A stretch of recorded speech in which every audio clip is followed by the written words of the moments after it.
Ladies and gentlemen, welcome back to the Golf Exposed podcast. So, Full Swing on Netflix, a docu-series that sort of took the world by storm, certainly the golf world by storm. It ranked in the top 5 of Netflix most viewed shows for at least its initial week. It is in the books, 8 episodes long. Starting off in broad strokes, John, Bryce, did it exceed your expectations? Did it meet your expectations? Did it fail to meet your expectations? I would say it met my expectations, Jordan. Yeah, I would say I give it a B minus. I didn't think it was amazing, but I think if you're a serious golf fan, maybe you found it a little elementary. But my wife, who's not a golf fan, she really enjoyed it. So I think that I'm hoping other people that maybe are new to the game enjoyed it as well. So that was kind of how I felt. Well, the Wall Street Journal is a detractor of the show, and they say, and I quote, "It is undeniable if the filmmakers didn't want to lose their access to the more intemperate players, but the really probing questions are out there hanging, like a long drive that's headed towards the woods. Full Swing wants to be entertaining, and often is, but in its timidity, it has dug its own sand trap." Do you guys think they let some of the players who have bigger, bolder personalities or a tendency to say something that may be controversial, do you think they left them off the hook a little bit? Played it safe? I think it was played safe to some degree. Rory got a nice dig in at Phil towards the end of the series. That's, that was out there. But, I think they played it a little bit safe. It would have been nice to see a little bit more of, their true feelings as far as players and how they felt about each other and the inner dynamics of the relationships on tour. Okay, I'm gonna name a player who was highlighted throughout the show, and we'll start with Bryce. And I want to ask you your opinion on how you think they came off, just based on your initial reaction. I know you've probably become familiar with some of these guys over the years, but I'm talking about just based on what you saw on the show. Bryce, what do you think of Tony Finau and the way that he was portrayed? I thought Tony's episode was probably the most interesting. I thought he came. I mean, I don't know if he could have come off any better. I'm a big Tony Finau fan, and probably even a bigger fan now that I've watched the episode. Just down to earth, hard worker, gritty competitor. Couldn't say anything, more positive about him. Was there a narrative that existed about Tony out there that sometimes he put his family too far ahead of the game and him actually winning tournaments? Because that was sort of a narrative that they sort of mocked and said that is what people say. I hadn't followed Tony closely, but I guess he has his family at most events. So was that narrative out there? I'm sure it was inside tour circles to some degree, just because for the most part, you get these uber focused guys. Tony finds balance in his family and you know what, he's been highly successful doing it. So I don't think you can contradict what he's doing at all right now. It seems like plenty of athletes have left their family in shambles over the years and had multiple families going at once and are praised in the media oftentimes. Absolutely. For that killer instinct. It's nice to see something different, isn't it? Boy, good Lord. Bryce, how do you think Brooks Koepka came off? I didn't think Brooks came off well at all. I think it was probably had a lot to do with the timing of when it was being filmed. He seemed to really be struggling with his game. The blonde hair, I don't think was a great look for him. All in all, I thought it was a pretty poor representation for Brooks in that episode. Bryce coming at the dew. John, what do you think about Brooks Koepka and his portrayal on the series? I think Brooks had to hate it. I mean, this guy was the best golfer in the world for 2.5 years. Nobody could touch him. He won everything. He was, he just had such tenacity while he was playing, and he just came off like a broken player. And, this is very interesting, the timing of it. With obviously his decision to go to live and, who's weighing on how they want these players portrayed on camera. I asked that question because, Brooks is supposed to be one of those superstars in golf. I do think he has a little bit of a different personality too, and it maybe just doesn't translate well to the camera. John, your thoughts? We'll start with John here. Your thoughts on Ian Poulter and his portrayal? I think Ian was Ian. I mean, exactly what I expected, and I like Ian. I think he's refreshing. He's obviously, straightforward, no bones about it. And he's exactly what I expected. The same guy that was about as annoying as it comes in every Ryder Cup match. But there's a reason. It has to do with his personality. And I think the decisions he's made as a 46-year-old golfer make a lot of sense for him.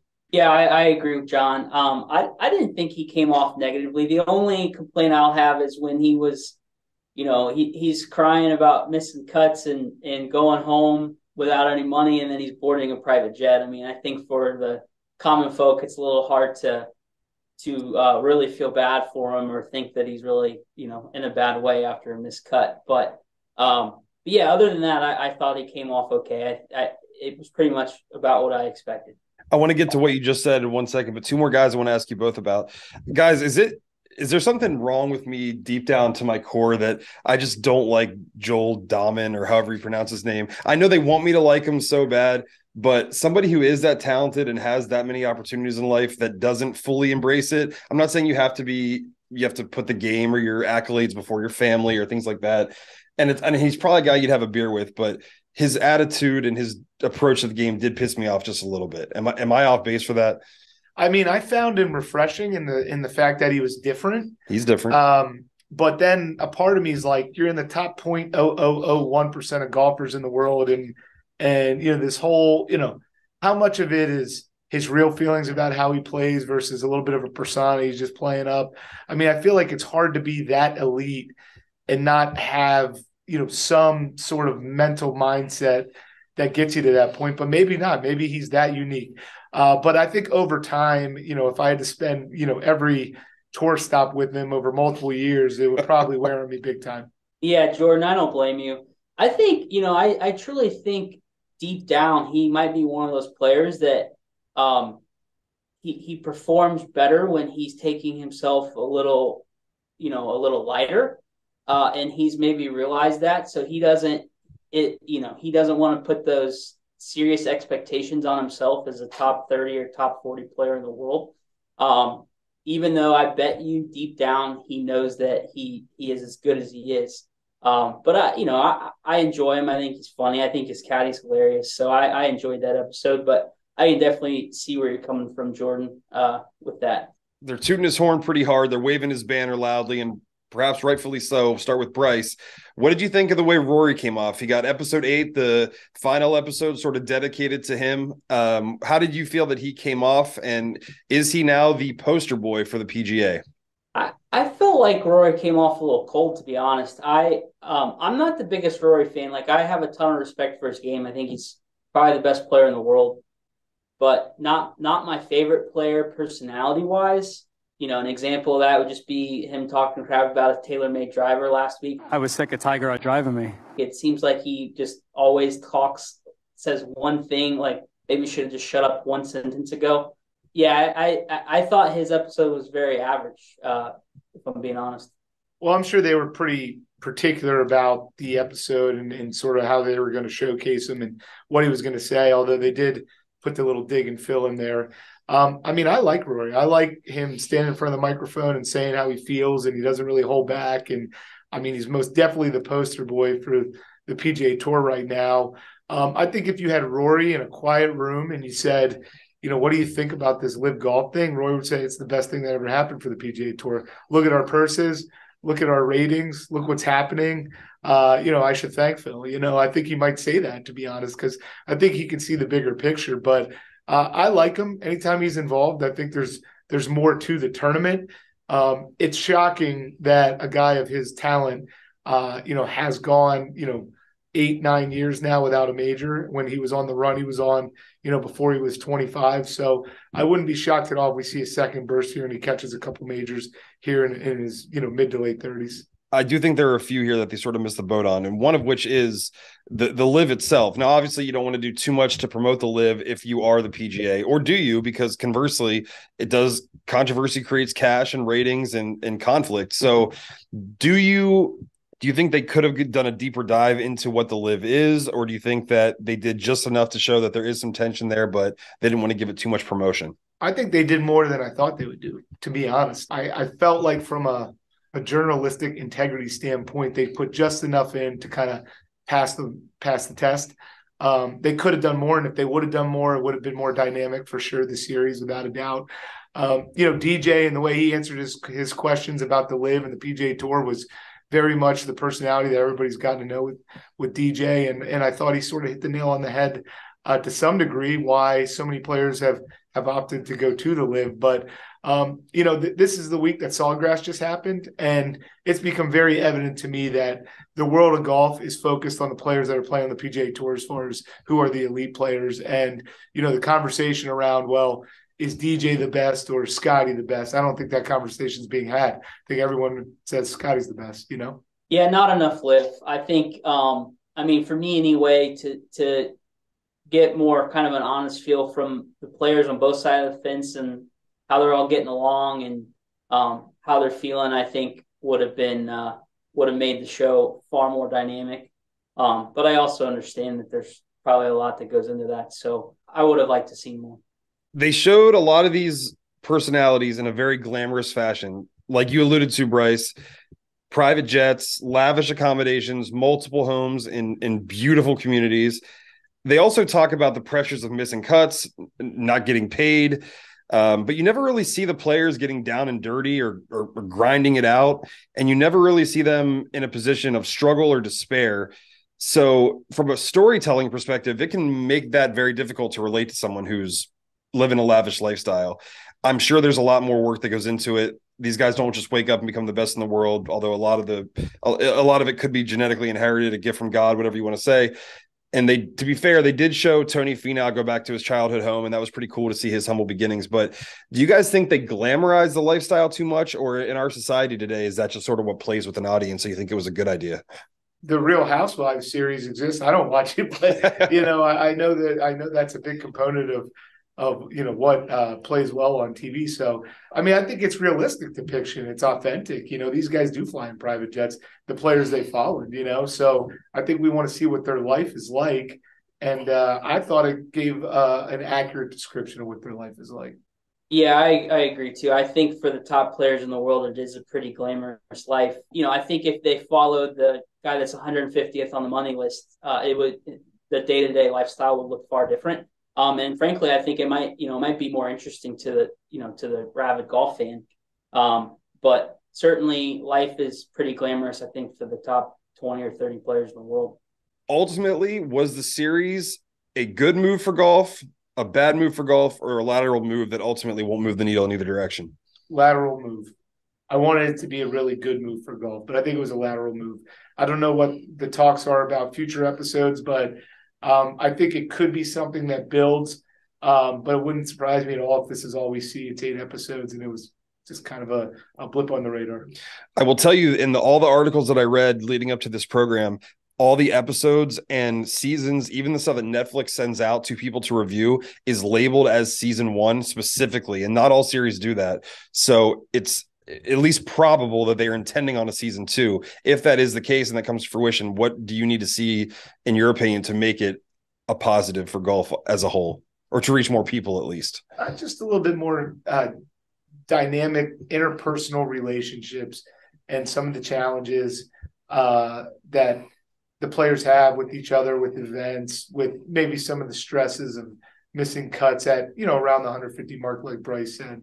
I think that really would give it a little bit more layers to it. But I'll be watching all 8 episodes in 2 days, no matter when it comes out. So, but I'm a golf fan. So. Yeah, I think mostly lateral. Maybe, the needle might move a little bit into the direction of good for golf. I don't think it's going to have anywhere near the impact that the F1, docu-series had for the sport of F1. I think I was kind of hopeful that it might.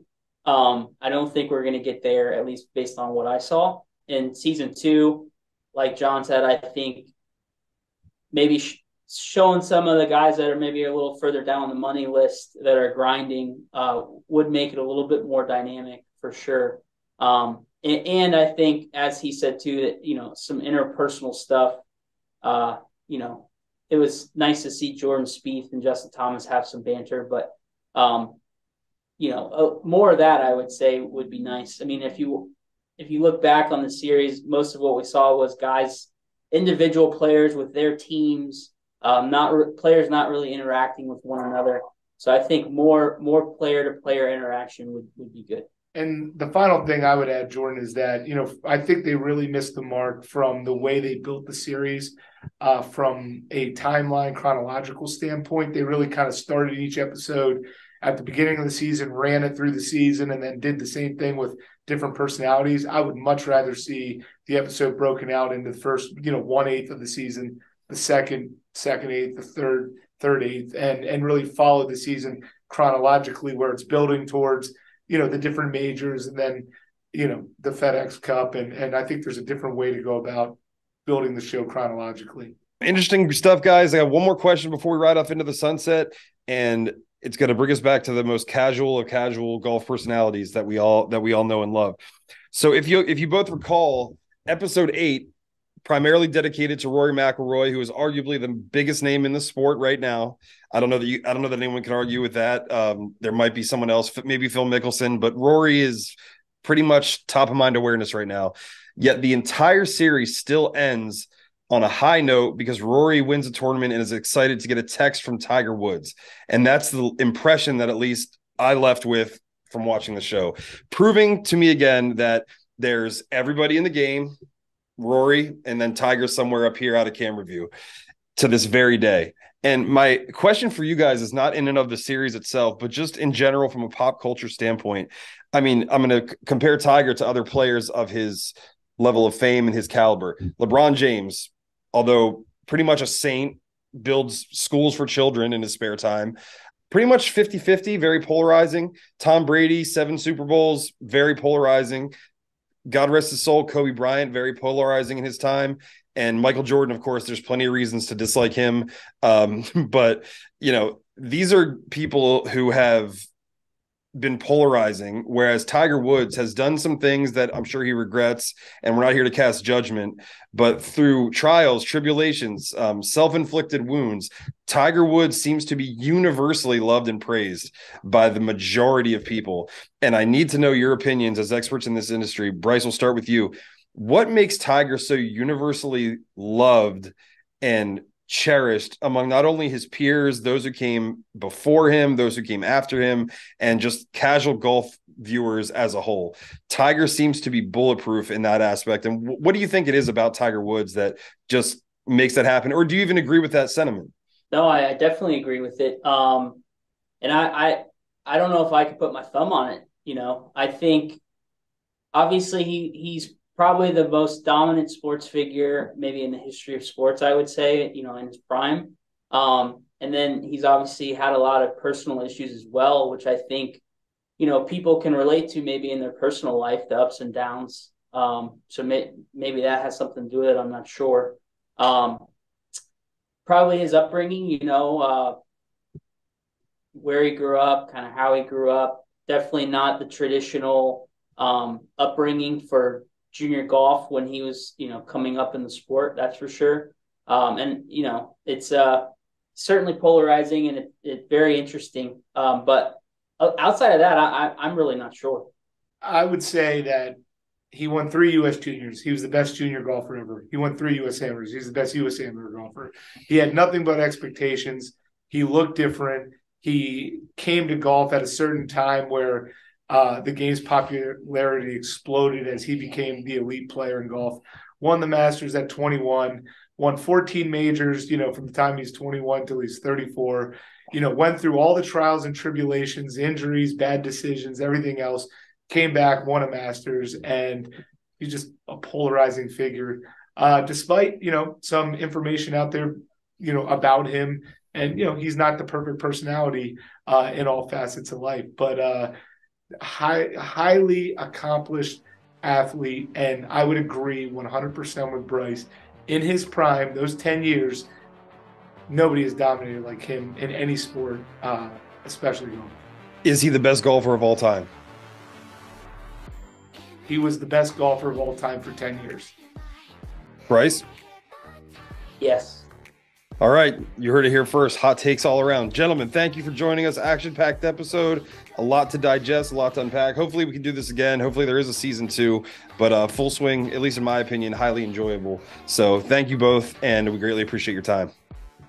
Thanks, Jordan. Thanks, guys.